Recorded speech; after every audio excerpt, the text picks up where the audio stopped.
spent a lot of time with Chip throughout your career, and you obviously been around football a long time, but does he ever throw stuff up on the board where you're wondering where he got that from and whether or not it's worth trying? Oh, yeah. But I think that's where some great ideas come from, is you throw things out there, and some things, stick, and then other things, you just got to move on from. But, I think that's all healthy. And I think that's the part you got to really do a good job of, is figuring out what are the things that are good change-ups that can give us, something, and what are the things that, can get too watered down, and then before you know it, we're having a hard time executing things. So that's the constant conversation, and we're always trying to chase that on offense. But, we're not short on ideas and creativity, and that's a good thing. Tim May, Letterman Row. Ryan, kind of touched on this a little bit yesterday, but what was that moment when you decided this year you're going to kind of let it all hang out to a certain extent? I mean, going for it on fourth down situations and things like that. Is it, like you said, is it because you've got a talented team, you don't want to waste it? I mean, what is just sort of behind it? No, every decision that's made is made based on winning the game, and so, we're going to do that, and that's it, and you do everything you can to make sure you're putting your guys in the best position to win the game based on all the different criteria that are in play. That's it, and I don't know what else to say. There's certain times where you go for it and you make it, and it's a great decision. You go for it, it doesn't work out, it's a bad decision. That's kind of how it goes, and I see that happen across the board. But we do want to be aggressive and put our guys in a situation to go win games and make sure we're attacking and have that mindset. But the payoff makes it worth it, right? I mean, is that when you're successful? Yeah, that's exactly right. But and that's our guys. We work hard in those situations. And I think it's our job to make sure everyone in the program knows. In this certain situation, we got to be ready for this. Here's the play that we're going to run. Here's what we can expect, and then we got to go execute it. But it ends up coming down to the guys on the field, and then whether they execute it or not, and they're the ones that deserve all the credit. Kellyanne Stitz, WSYX. Coach Day, what stands out about Cade McNamara, having faced him when he was at Michigan? Yeah, a veteran quarterback who has played a lot of football, so coming into an environment like this is something he's used to, and he's playing good football right now and made some really good throws this year. So a veteran quarterback can go a long way in this conference, especially on the road.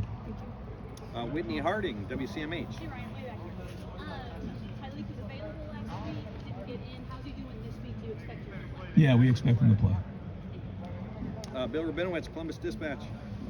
There are more good players in Ohio than you can possibly recruit. Caleb Johnson's one of those guys that this year didn't recruit. Can you explain why? And did you see his comments? Any thoughts on he said basically, I'm glad they didn't recruit me. I just want to beat him. Oh yeah, no, I didn't see any of those. But I followed his career, and he's done great. He's developed into a really, really good football player, and we always want to recruit Ohio players, and so we certainly love to see Ohio players do well. We don't like when we're playing against them for sure, but we can't sign everybody, and we're proud of guys that leave the state and do well. So he's done a great job as a running back, and he's playing really good football right now. Dan Hope, 11 Warriors. Ryan, with Devin, how do you think that throwing that touchdown pass last week can be something for him to build upon? No, I think it's a confidence thing, and we talk about confidence all the time. Like, what is real confidence? There's fake confidence and there's real confidence. Real confidence means you've actually done it. You look somebody in the eye, and I'm gonna go do it again. And so when you actually physically do it, I think it builds real confidence in you. And so it's hard to do that unless you've actually put it on the field. So for him to step up in that moment in a big spot, not only was it a 2-minute drill, but it was also in the red zone at the end of the half. Two big situations to win right there.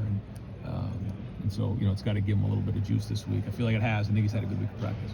Stefan Kreisnick, Cleveland.com. You're just talking about kind of the things that Chip Kelly will bring into the offenses, and just kind of how his offense has evolved overall. How do you feel Ryan Day, the quarterback, would fit into 2024 Chip Kelly's offense? Well, I think the thing that Chip would tell you is, when you say offense, like his offense, or the offenses that he's been in, or our offense, or anybody's offense, what is somebody's offense? It's putting our players in the best position to be successful. What does that look like? This year it looks different than maybe it did when he was at UCLA, when he was at Oregon, when he was in Philly. Every year it changes. So just making the adjustments to put the guys in the right position based on who you have, and that's really what we're trying to do constantly. So, when you say the offense now, I wouldn't be playing at Ohio State, so I don't know how to answer that part of it.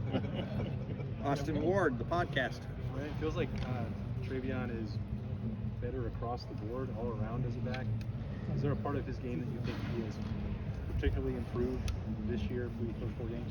I think